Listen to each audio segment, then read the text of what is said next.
agora a gente vai chamar o Alexandre Conte, tá? O Alexandre é um executivo de empresas, ele é também um grande transformador, tá? É um ser humano fantástico, é educador, é professor de pós-graduação, tem um podcast muito especial, né, que ele vai falar sobre ele. Alexandre, honra ter você por aqui. Daqui a pouco eu vou trazer essa dupla de jornalistas para fazer aí uma sabatina com você. Obrigado pelo convite. Obrigado a todos que estão aqui presentes. Parabéns por estar nessa maratona fantástica aqui, que a gente não se cansa de se alimentar de tanta coisa. Se você me permite, eu acho que você não está atrasado na programação, não, José. Você está com conteúdo ainda mais recheado e melhor recheado, porque a gente não para de se alimentar de coisas que não dá para parar para ir ali tomar uma água, né? Um atrás do outro, acho que está num ritmo muito legal.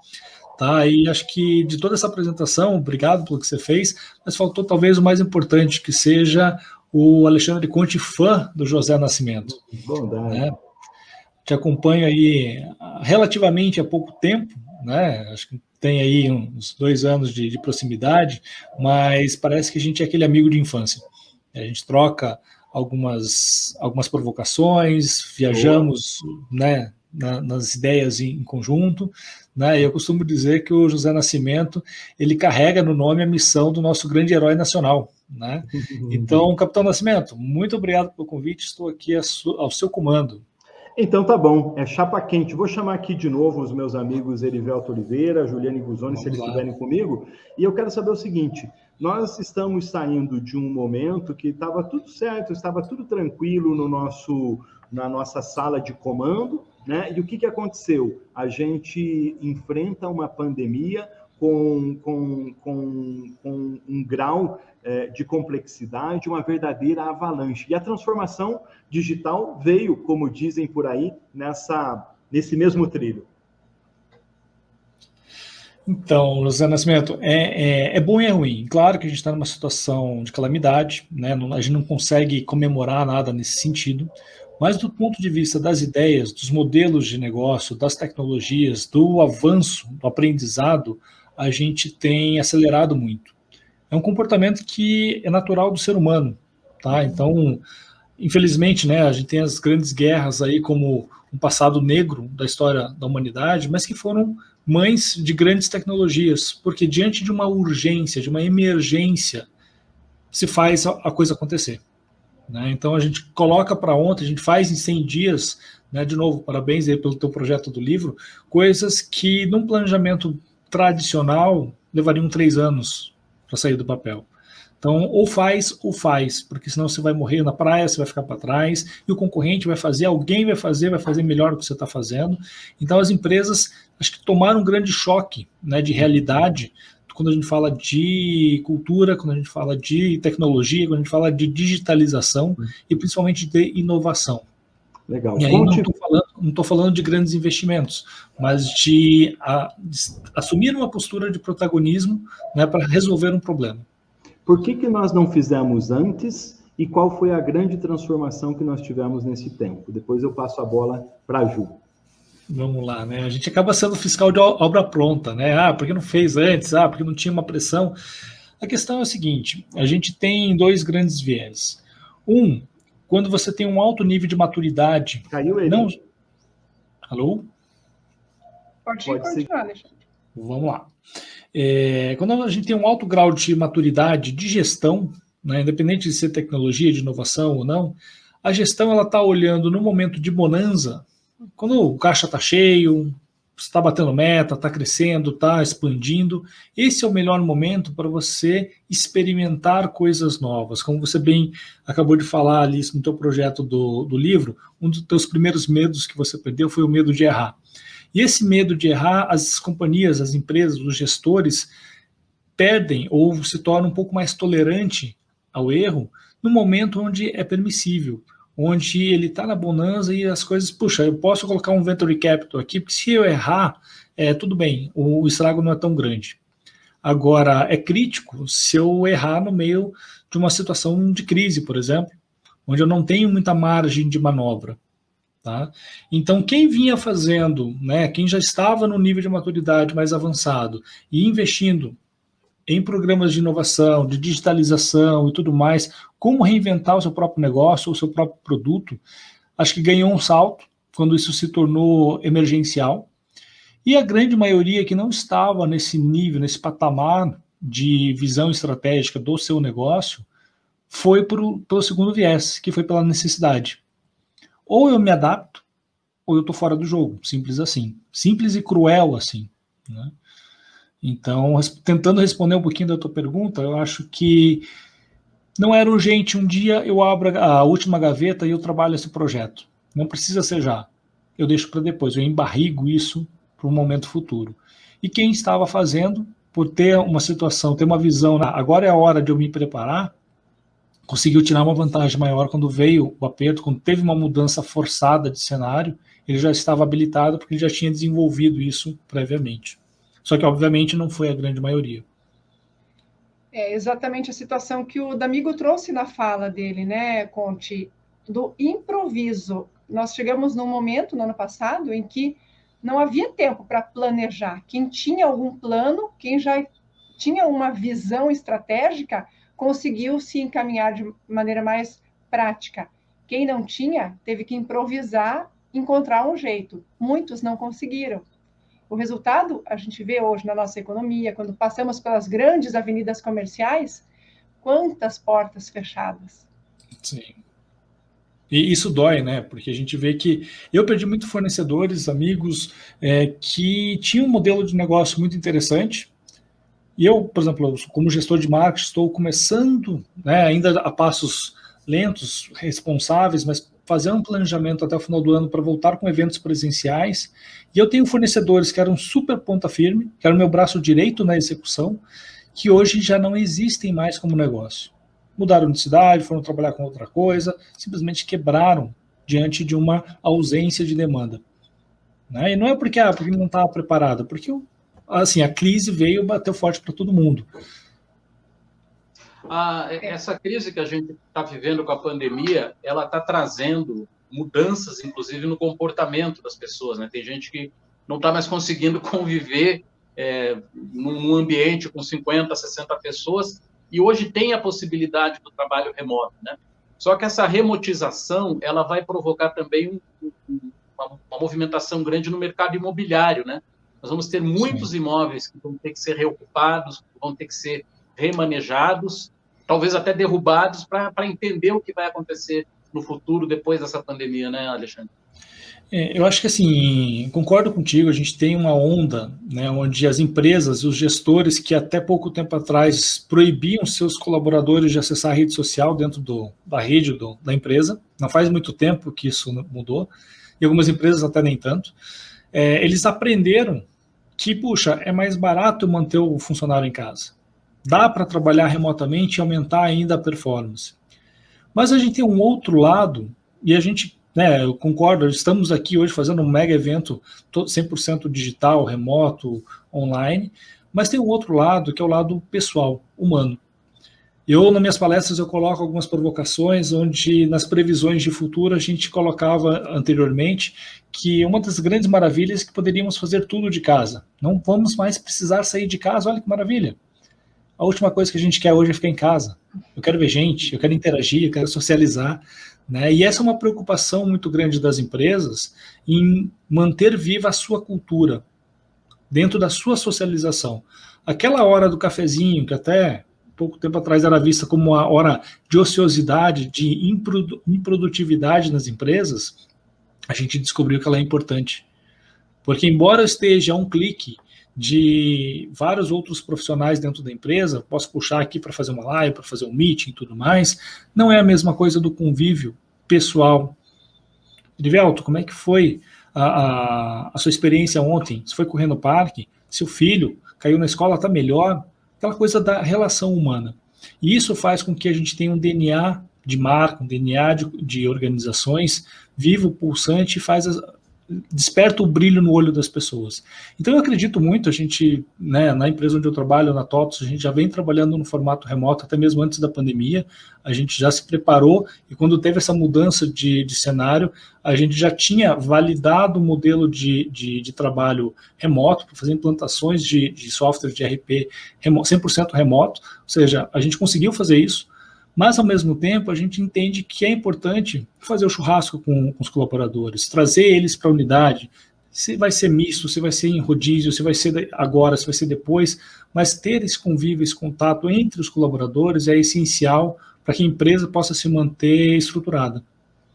Porque são momentos de respiro, não, Alexandre? Aqueles momentos em que você não está no estresse de ter que fazer uma entrega, de ter que terminar um determinado trabalho, você não está pautado por um horário, por uma jornada, mas as relações, a criatividade, a possibilidade de você tornar aquele momento também produtivo, existe.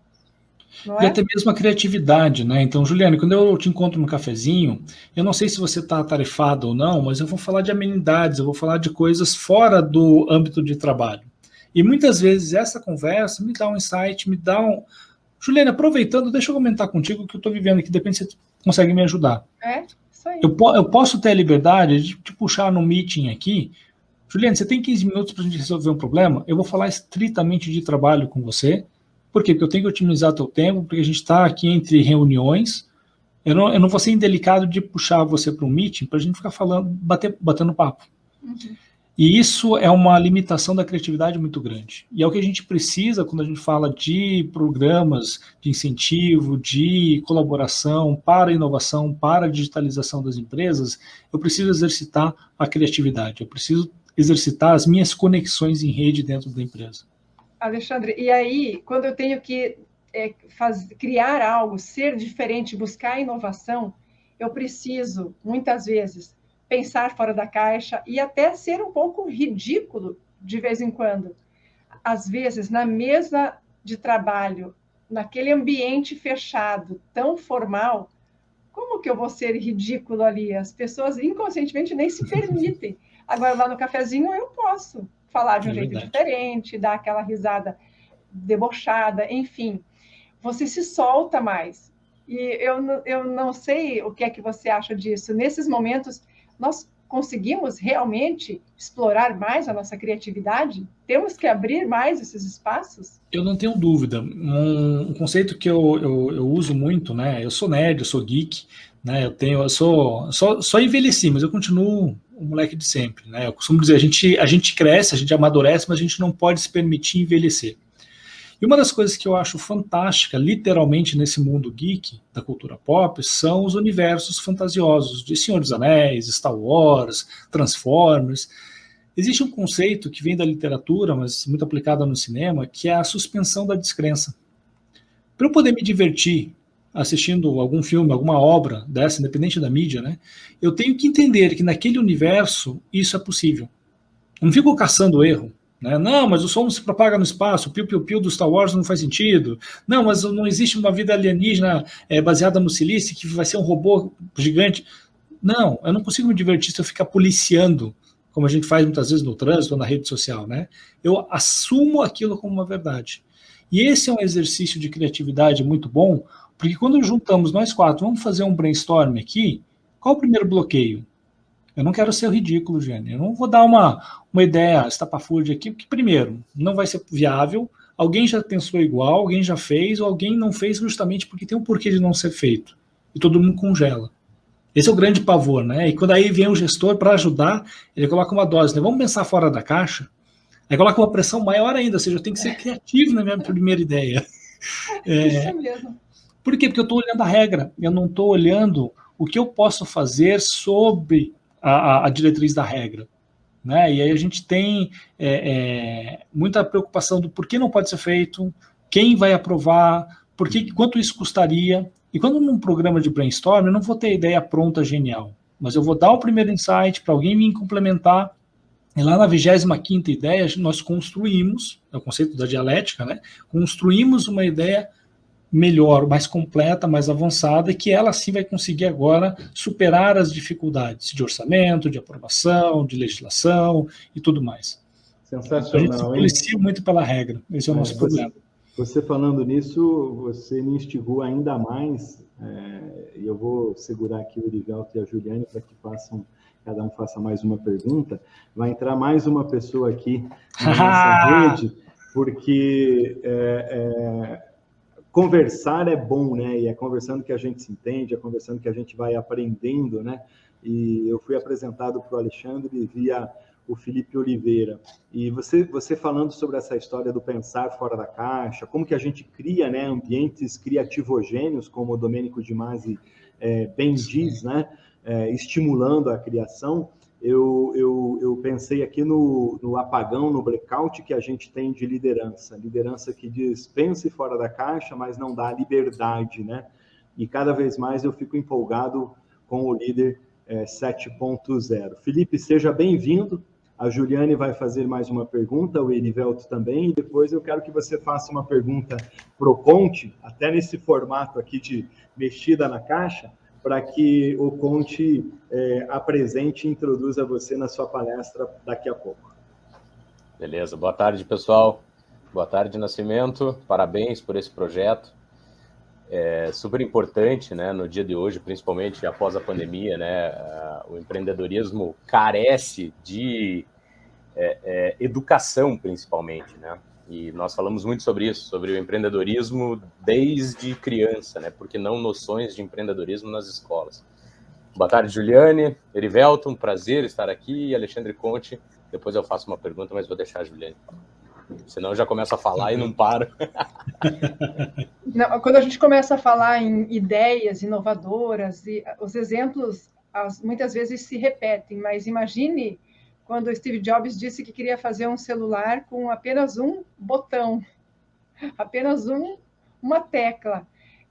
O quanto, né, não deve ter sido achado estranho ou estranha aquela sua ideia. E hoje nós temos celulares sem nenhuma tecla na tela, nem o botãozinho mais tem. Então, uma ideia que parece tão estranha, ela acaba se tornando uma revolução. E a gente tem que assumir justamente esse papel de ser o provocador.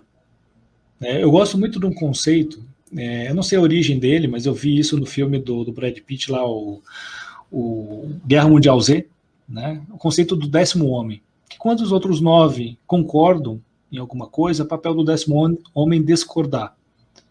Por quê? Porque existe alguma miopia, alguma coisa não foi vista, pela lógica, pelos dados, né? E o papel do 10º homem é criar uma teoria contraditória. O que está acontecendo aqui que ninguém está vendo? E quando a gente assume um papel como um agente de transformação digital, eu gosto de me apresentar muito assim, independente do papel social, como gestor, como professor, como palestrante, eu gosto de ser provocativo. E muitas vezes a gente é o chato da conversa, né? Porque, puxa, mas né, por que você está fazendo isso? Mas vamos tentar pensar diferente, vamos colocar uma outra ótica, vamos ser curiosos e inconformados com o resultado que a gente tem na mão. Será que eu não consigo fazer diferente? Consigo fazer melhor uma outra via? Não tem um único jeito, um único caminho para chegar lá, né? Então, acho que ser provocador, ser inquieto, desafiar o status quo constantemente é um desafio. Óbvio que isso não é fácil. É da natureza humana a gente buscar a tão endemoniada zona de conforto, mas a gente saiu da savana e foi para a caverna porque era mais seguro, simples assim. Não tem nada de errado nisso, é sobrevivência. Agora, existem algumas pessoas que têm naturalmente um perfil mais explorador, vontade de desbravar, de conhecer, e outras não. O que eu tenho que fazer é fazer com que esse time multitarefa possa se complementar. O pé no chão com a mente na lua. Né? Vamos provocar e vamos realizar. Porque se eu também só ficar no mundo das ideias, eu não realizo nada, eu perco o time da coisa. Então, por isso que a gente estava falando aqui da urgência, né? A crise, ela traz isso para hoje. Eu tenho que fazer em 100 dias e não mais em 1 ano, em 3 anos. Aproveitando que você está falando aí sobre capacidades, nós temos hoje aí uma geração que, de certa maneira, é a minha geração, né? Beirando aí os 60 anos, que é o pessoal que começou na internet, né, quando tinha 30 e poucos anos, mas hoje já não tem mais, usando uma palavra chula, saco, para ficar fazendo atualização, já não estão mais tão digitais, estão mais analógicos. Como é que esse pessoal vai conviver mais 20 ou 30 anos nesse mundo que está totalmente high-tech aí? Olha, Erivelto, eu não estou beirando 60, mas eu já estou um pouco passadinho também, tá? Já não sou tão novo, eu só não tenho cabelo branco porque eu pulei essa fase, dei um hacks na vida, mas eu ainda sou do século passado. Eu falo de inovação, de transformação digital, mas eu nasci no século passado e eu ainda gosto de pegar o telefone e ligar para alguém. Por quê? Porque isso resolve. Se eu estiver no mesmo ambiente que você, Juliana, eu vou até a tua mesa, porque interativamente eu consigo te chamar a atenção para resolver agora. Eu não vou mandar um WhatsApp. O meu WhatsApp, alguns aqui que têm meus contatos, que estão nos assistindo, sabem como é difícil. E não é porque eu faço pouco caso. É porque é uma alavanche de mensagem o dia inteiro e eu simplesmente não trabalho para o WhatsApp, ele trabalha para mim. E se o Felipe muitas vezes quer falar comigo, ele manda uma mensagem, passou 6 horas, manda outra, passou 2 dias, eu não respondi. Dentro da urgência dele, quando aquilo se tornar crítico, o que você vai fazer, Felipe? Você vai me ligar. Não é que eu não queira falar com o Felipe, só que se eu for responder todos os WhatsApp que tem ali, eu não faço mais nada durante o dia. Então, o WhatsApp ele é muito prático, né? É uma cultura das novas gerações, Erivelto, essa coisa do contato mais frio, mais intermitente. Eu uso de forma intermitente, eu respondo às 3 horas da manhã, não me incomodo de estar mandando uma mensagem para alguém às 3 horas da manhã, porque assim eu fazia com e-mail. O problema é da pessoa que não gosta de receber às 3 horas da manhã, porque eu sou noturno, deixa no silencioso. O WhatsApp ele é intermitente. Você quer falar comigo agora? Me liga, você vai furar a fila de todo o WhatsApp.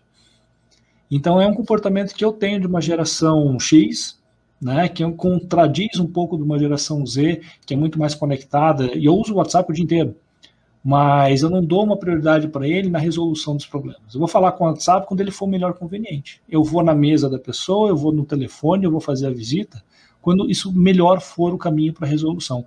Porque o meu foco está em resolver, e não documentar, olha, ô Nascimento, eu te mandei mensagem, você não viu, o problema é teu. Eu fiz a minha parte. Isso não funciona, gente.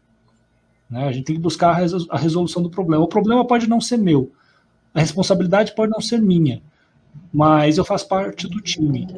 Eu tenho que ajudar a resolver.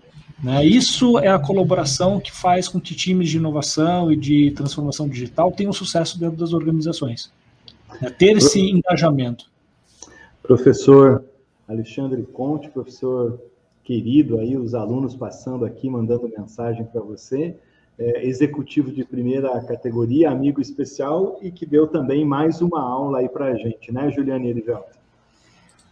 Sem dúvida, essa questão do WhatsApp, eu digo que é libertador quando a gente abre o aplicativo e você tem várias bolinhas ali de mensagens que você não leu e você não se sente obrigado a ler. Então, no momento oportuno, quando eu tiver tempo, eu vou dar conta de tudo isso. Agora, o senso de urgência, mas nada substitui uma boa relação humana, um bom contato, um bom relacionamento, não é, Alexandre? Eu vejo assim, o coeficiente de inteligência é que nem Netflix. Eu perdi a briga com Netflix porque eu não vou conseguir consumir tudo que eu quero assistir no Netflix. Eu não vou conseguir dar vazão a todas as mensagens que estão no meu WhatsApp. São brigas perdidas. Eu vou batalhar naquelas que eu consigo vencer. Então, eu não vou brigar com a máquina, com os sistemas, com os robôs e inteligência. Hoje a gente tem inteligência artificial, que nada mais é que um nome bonito feito por marqueteiros, para uma estatística automatizada. Vai fazer muito melhor do que eu. Agora, aonde a máquina não consegue ser boa? No coeficiente social, no coeficiente emocional. Então, quando o José fala sobre Customer Experience, a máquina pode até dizer, olha, esse aqui é a minha sugestão de recomendação para você colocar no livro. Estatisticamente é o mais aceito, mais bem avaliado. Mas ele fazer a entrega, como ele fez para mim, pessoalmente, está aqui, meu amigo, o livro, isso máquina nenhuma entrega. E é nisso que a gente tem que focar. Eu tenho que usar a máquina para fazer o que ela é melhor do que eu. Eu tenho que ser melhor do que ela no que a máquina não consegue ser. Daí eu estou usando a tecnologia com inteligência. Sensacional. Boa conversa. Alexandre, obrigado por você estar aqui, destinar esse tempo aí para conversar com todos nós, né? A gente queria ficar conversando um monte, aí quando você coloca tantos jornalistas assim na tela, a vontade fica maior ainda. Alexandre, obrigado. Ô, Nácio, eu tenho uma pergunta rapidinha, pode ser? Rapidinho. Pode, eu vou comer do seu tempo, mas não tem problema. Tô brincando. Eu respondo com direito à tréplica. Alexandre, eu gostei do óculos, eu quero saber se já é o Ray-Ban do Facebook. Ainda não é. Mas olha que eu gostei muito mais dele do que do Google Glass, viu? Muito bem, show de bola. Erivelto, por favor, apresente o Felipe Oliveira para a gente vai deixar o Felipe na tela, porque ele vai fazer uma apresentação geral. Felipe, se você quiser, a gente volta, né? Só dando uma satisfação para todo mundo, fica aí, Alexandre, conosco. Olha, a gente estava aí com o Daniel Scott, daqui a pouco o Daniel entra com a gente também. Felipe Oliveira vai falar sobre redes sociais. A gente vai ver um case da operativa com o Sandro Silveira daqui a pouquinho,